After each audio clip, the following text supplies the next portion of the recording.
Hi, it's nice to be here today. Thank you so much for inviting me. It's been a really good day. I've been really enjoying all the talks. Lots of interesting work being done. So I'm here primarily. I began looking at this type of thing in my work as a therapist, and how it came up for me was that my clients in therapy began talking about movies they'd watch, horror and monsters, and so I had to start to think about how to kind of talk about this in therapy and really consider what was going on for people when they were thinking about and talking about these movies. But I'm an academic at the University of Lincoln in the UK, in the School of Psychology. I feel I need to say that because I forgot to put the logo on my slide, so so everybody knows. And so I also kind of train therapists of the future. And so I do use some movies and movie clips in my work with therapists, training therapists, and in some of that work we look at monsters, so I'll talk a little bit more about that as we go through. So today I'm here to talk about how monsters represent our fears and maybe our unacknowledged emotions, the ones that we maybe don't always like to feel or think about or talk about. And think about why this might be appealing. So why do we like to, feel these kind of feelings through engaging with monsters and horror, and how this can help in therapy.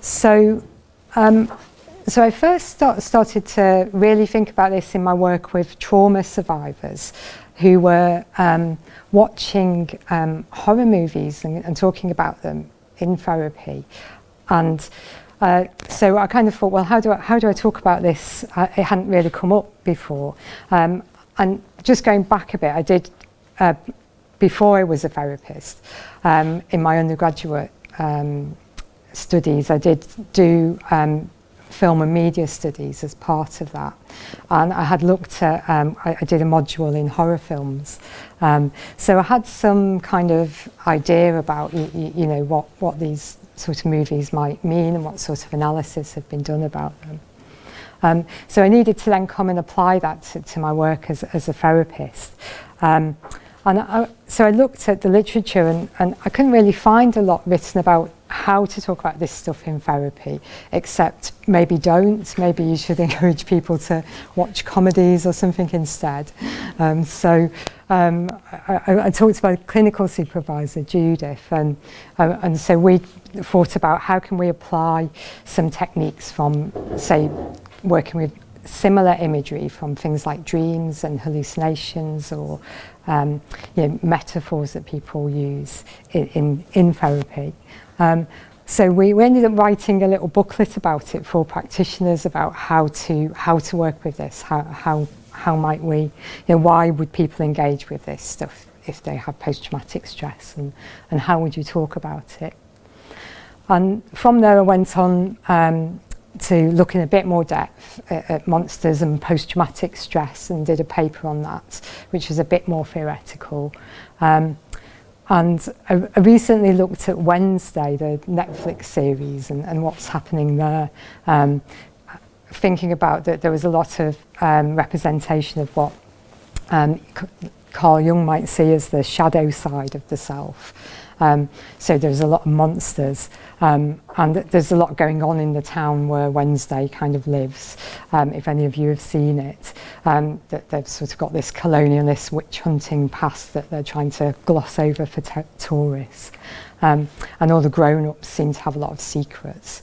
And so that the monsters in the show seem to represent a lot of this, and guide Wednesday towards uncovering more of the truth about it. And then most recently, I've developed a model for working with film in therapy, which happily I fitted around the acronym MOVIE. And then I've also just got something under publication about using film in counsellor education, training therapists. So just to say a bit more about some of the detail of this.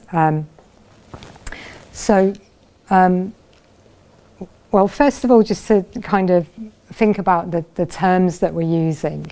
When I talk about fear, really, I'm really talking about the emotion that might be associated with the stress response. I think culturally, fear can be quite a loaded sort of term, and I know in the UK, where I'm from, I think historically it's sort of been seen as the absence of bravery or courage, but actually it's part of just our survival response that's helped us to evolve and stay alive. But also I think it's actually part of courage, because it's hard to say you've been brave perhaps if you haven't overcome some fears in order to act. And when I talk about monsters, I see them as kind of imaged representations of our implicit experience, often associated with fear or threat. And that can be, these sort of images come up for people, not only in movies, but obviously in nightmares, dreams and hallucinations. So in my work with trauma survivors, what was coming up was that, people might have nightmares that involve kind of monsters or scary figures, or they might have even some mild hallucinations where they see something scary but they know it's not real. And in psychosis as well, that there can be a relationship between the hallucinations people have and a past trauma experience. And just to sort of define post-traumatic stress, well, it's perhaps the ultimate manifestation of fear when we've had something really overwhelming happen. So then we kind of get a little bit stuck in a perpetual stress response. So traumatic memories aren't, processed in the same way as our everyday memories. And although this is a really complex process that I'm explaining probably quite simply here, but essentially the brain just doesn't really store that memory in the same way, so that we can keep responding to the same threat, because potentially to keep us alive. However, this can become problematic for us because if we have a reminder of the trauma in our everyday life, which might just be that someone's wearing the same perfume that someone was wearing during the trauma, or someone has the same trainers, even something as small as that could trigger us back into a post-traumatic stress response where we might become hypervigilant or very anxious. Or have intrusive images or flashbacks of the trauma. So I'm thinking about film therapy, which is another term I'll use. It's a kind of an emerging arm of therapy, really. And I kind of just define it as watching or discussing movies or TV shows as part of a therapeutic process. Because there's lots of ways you can engage therapeutically with film. So it might be, in therapy we sometimes might show a film in group therapy, or we might suggest the client watches a film in between sessions, and then we discuss it next week. But the way it came up for me really initially was that my clients just talked about films, and sometimes they would suggest films for me to watch as well. So I kind of went for a definition that encompasses all of that. And so the first thing I really looked at was I work with people who by and large had survived abuse trauma, but sometimes other kinds of trauma as well. And they talked about things like the stalker slasher genre, which at first glance you might not expect them to be engaging with. But I guess when you really think about it, there's this kind of final girl figure who sort of vanquishes a monster and survives. So there's perhaps some kind of pleasure that they might take in seeing this young female figure overcome this kind of threat.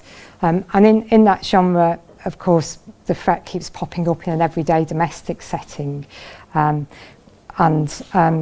it sort of has the hallmarks of post-traumatic stress experience in a way, because you're just going about your everyday life, then suddenly something really scary happens, and this can be reminiscent of how post-traumatic stress experience kind of behaves. That you're going along, you'll experience some kind of reminder.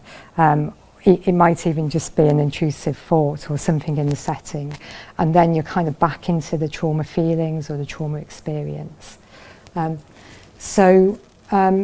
It was quite interesting to think about what and discuss with clients what's really going on in these movies for them. Another one that kind of came up was the Hunger Games, and even though it's not strictly a stalker slasher movie, it kind of has some of the same hallmarks as with Katniss and her relationship with President Snow, who he's kind of pursuing her, and she has this all these encounters with him, and she's perhaps the ultimate final girl in that she kind of not only vanquishes the monster, but brings down the whole kind of oppressive regime that he kind of spearheads.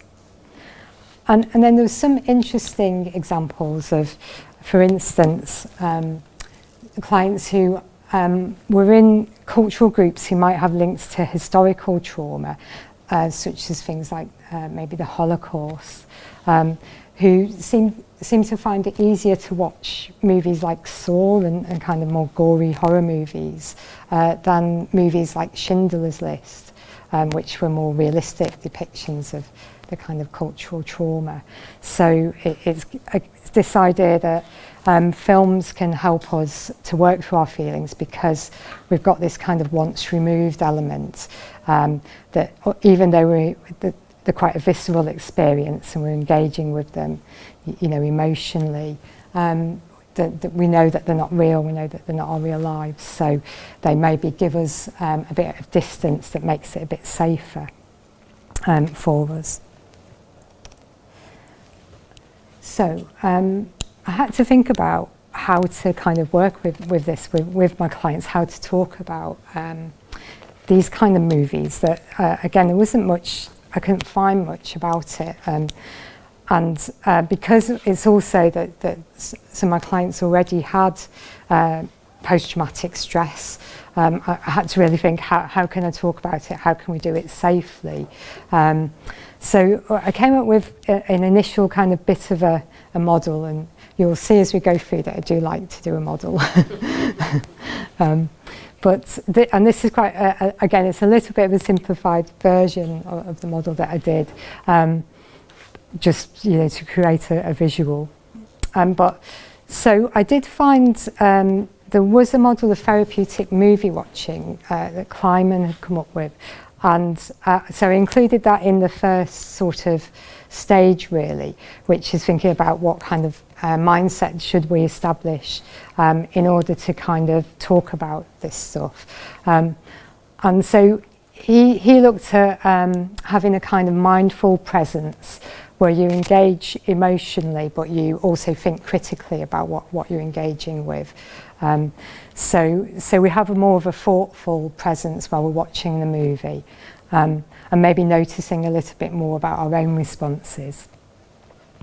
And because we're working with trauma, it's going to be really important to establish a safe environment. So there's two parts to that, really. One's kind of emotional and psychological, another one is kind of physiological. So we have to think about what we call grounding techniques, which I'm sure many of you might have heard of, which is about some of the breathing that Lucie talked about. to kind of de-escalate the stress response. Because working with trauma survivors, it's easy to re-stimulate the trauma, so we're always quite careful to try and manage that. So we would do things like breathing, maybe counting, noticing things in the room, if it seems like the client's becoming, going into what we would call hyperarousal. And the second part is to establish a safe relationship. You've got to be a safe person. So we have clear boundaries, and you always do what you say you're going to do, and you've got to be steady and reliable and quite safe, and have a kind of non-judgmental environment for the clients to talk about things.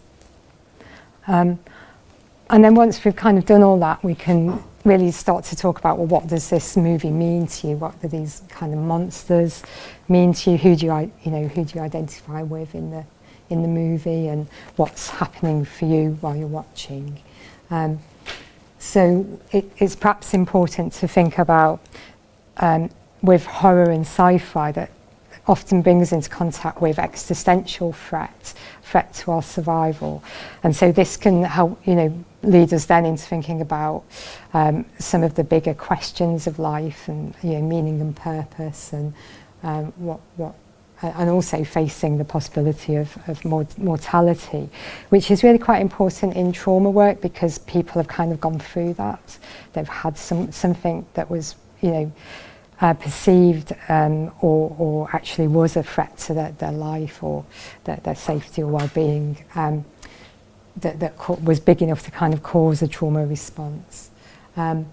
So they're already kind of going to be having those questions coming up potentially, and engaging with some of these genres can be a really great way to kind of look at that. What's coming up for them while they're watching, and what's their relationship with some of these questions. We can also consider if there was any coping strategies they learned from what the characters did in the movies, or from their experience of kind of watching or talking about the movie. So trying to think about what could they take forward that was helpful from the experience. And then the next thing that I looked at was going a bit more in depth, looking at monsters and post-traumatic stress and the relationship between the symbolism and trauma, but also thinking about some of the other feelings that were coming up in the movies that I looked at, which was also grief as well. I looked at a couple of movies, A Monster Calls, which I don't know if anybody's seen it. It's a movie where a young boy, Connor, gets visited by this tree monster. You've seen it? Yeah, it's so grief-taking at the same time. Yes. I don't know if that's a word, but It's what word, sorry? Grief. yeah, Grief-taking. Yeah, and breathtaking, and scary and sad. Yes, it's very powerful, and I have showed that movie to my students, and we all need to have a box of tissues. It's very sad, but it's also really, really great the way that they say that the tree monster kind of guides Connor through the stages of grief, while also representing those feelings in being this kind of scary figure. And another movie I looked at was The Shallows, which is a kind of shark survival movie, and you've seen that one, yeah. And so again, her mum's died of cancer, and then she has to undergo this kind of battle with this shark.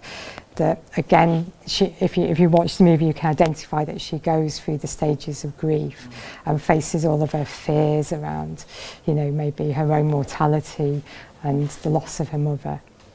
And once she's basically killed the shark, after quite definitely killed it, after as often happens in the shark movie, you have to kill it a lot, don't you? Then she kind of comes through to this more kind of different place with everything. And so what I thought in these movies was that the monsters really represent the shadow side, as Jung talks about, the feelings and experience that we just don't really want to face and feel because it's very difficult. And they face all and experience all these feelings through the battle with the monster. And once they kind of integrate those feelings, they kind of come to a bit more of and face their fears, that they come to a bit more of a resolution.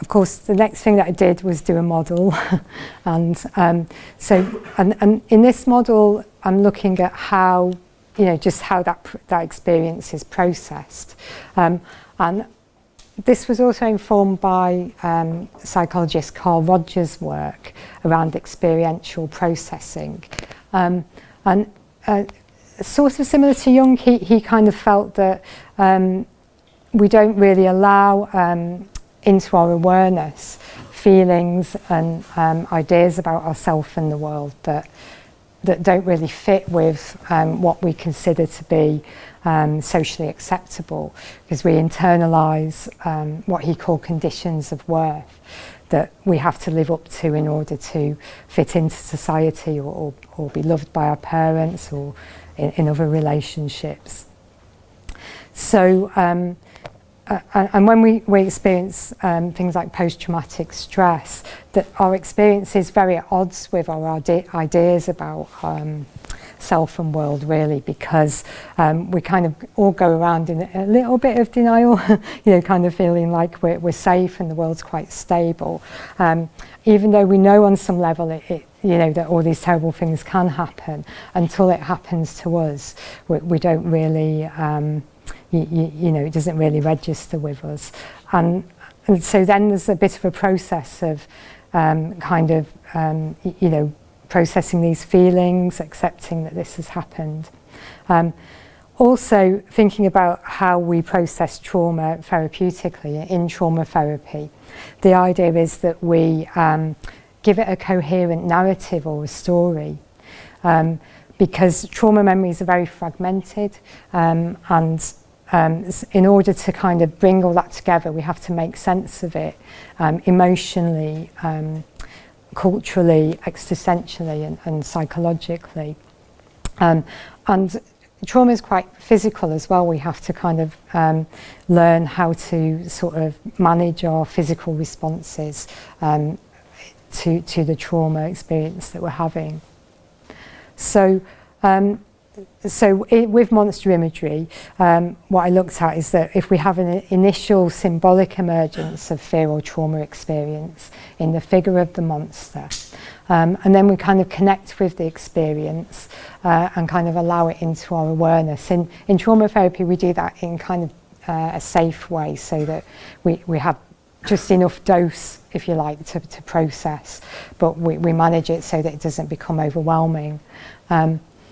And then we integrate the experience once we've kind of brought it all into explicit awareness safely and understood it in the context of ourselves and our lives and the wider world.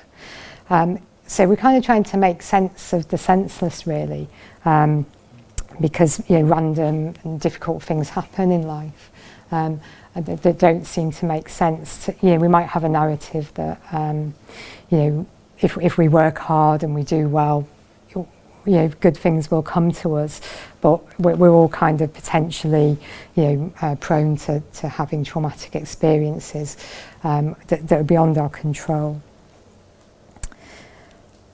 And so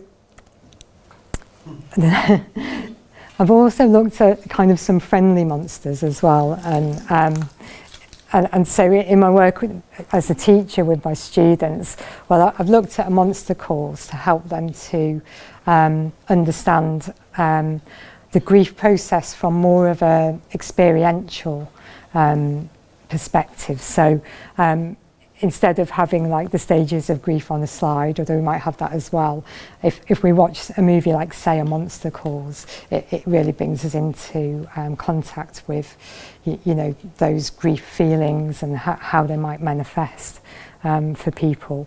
So film, and monsters kind of enable us to connect with the feelings, the felt sense, and empathy for the characters, rather than just, something academic, which is quite important for trainee therapists.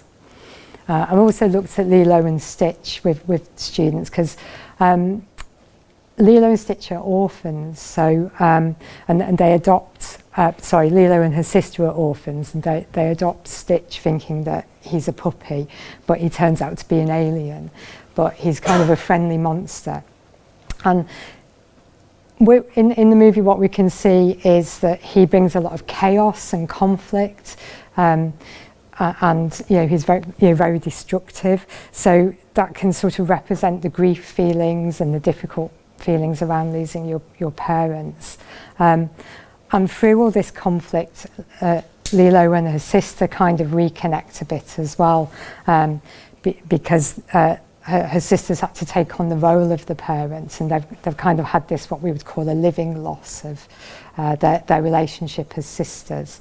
And so again, we have the monster who kind of takes them through these feelings, but he also connects them with a lot of childlike fun, which is perhaps what Lilo's missing, having become an orphan and needs to reconnect with being a child and just having fun. And so the monster in this movie kind of brings them through all of those feelings as well. And then the next thing I went on to look at was just thinking about a model of how to work with this in film therapy. And this was one that I did, that could be applied to all genres really. But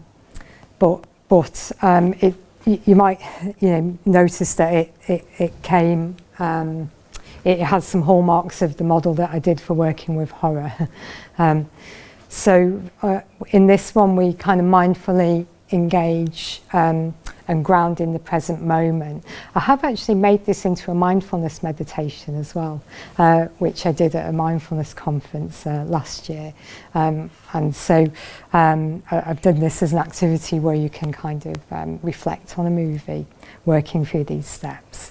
And then the next step is to kind of observe your responses, so what thoughts and feelings are coming up, and how do we feel in our bodies while we're watching, So, and it can be important to make that connection, because we often have quite embodied experiences of emotions. So if you're feeling nervous, you might have like butterflies in your tummy, you might have tension in your shoulders.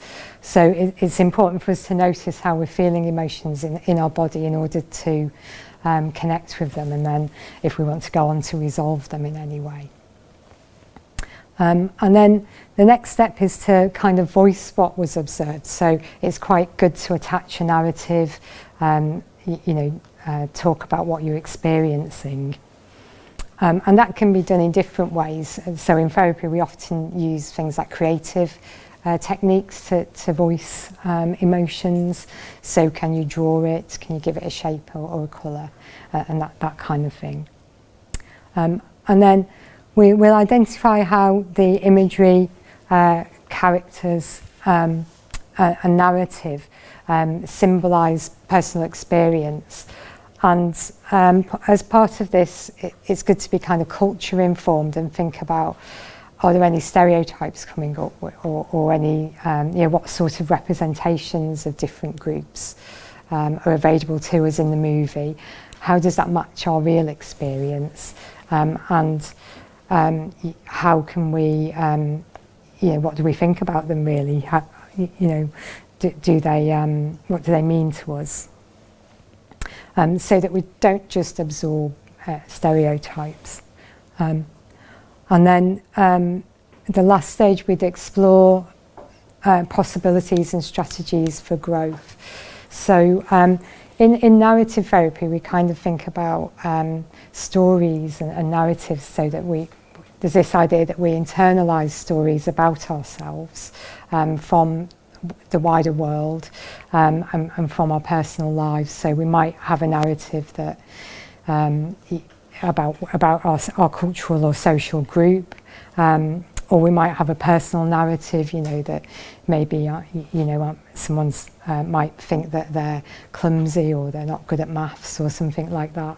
And we'd look at where have you internalised that from, where's that come from, and sort of examine those narratives. But we also might look at the bigger story of someone's life.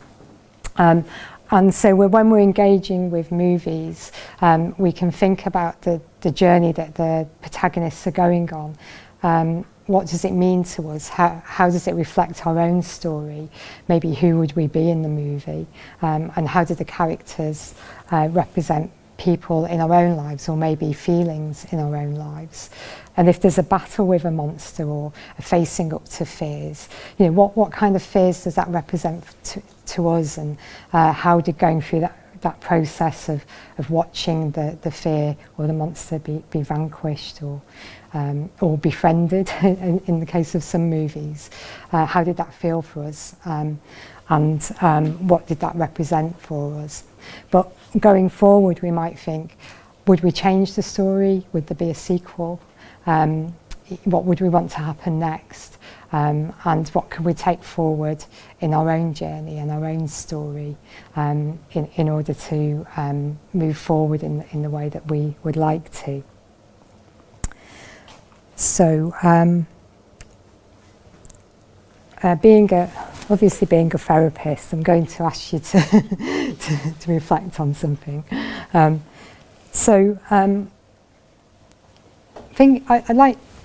What I'd like you to do is just bring to mind a movie. Now, I'd suggest that if you bring to mind a movie or a TV show, it should be something that just feels comfortable for you to connect with feelings about in this environment today.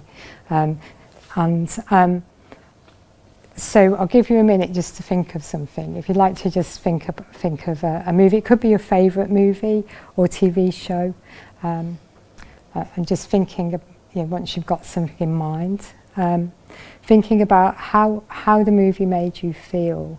So what feelings came up for you while watching.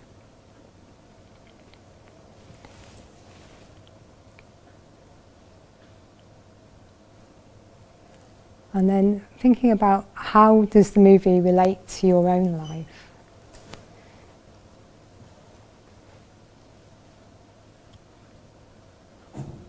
And then what learning you would take away from the movie that could help you going forwards.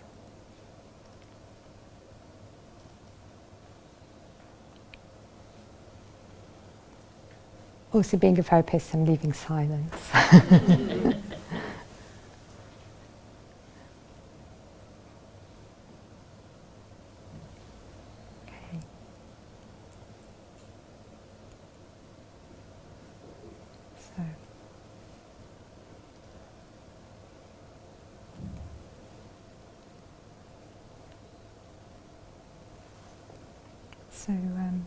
So, has that been enough time to go?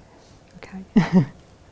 And if you can't get there now, it's not to think about perhaps in this environment, but something to leave you to reflect on, really. And something you can do whenever you've watched a movie. So just thinking about how we can engage with movies, more mindfully, and thinking about the feelings that came up for us, and what we might learn from that going forward. Okay, so the key takeaways. So movies are quite an accessible way and to kind of talk about feelings and experience, and they can offer a safe distance to explore issues in therapy. And what I find is that if people are finding it hard to talk about feelings, they can always talk about a movie or a TV show. So it's a really good, what we might call a route in to kind of explore things. And similarly with students, often if I have a movie-based session, the students will be talking a lot more than a theory-based session quite often. Monsters can symbolise and embody our fears. And monster imagery can kind of have an adaptive role in helping us to connect with and work through these difficult feelings. You know, maybe this can be useful in resolving psychological distress. And also, I always need to include something about ethics, really, that you know, some of these movies that I've talked about could be quite difficult for people to watch. So need to think about ethics, you know, and informed consent if you're showing any movies, so the people know what they're signing up for and they're okay with it. So I always like to think about being trauma informed and culture informed if you're working with this, particularly in therapy. And so I think that's it for me, and it's just to say any questions, and here's my email if anybody wants to get in touch.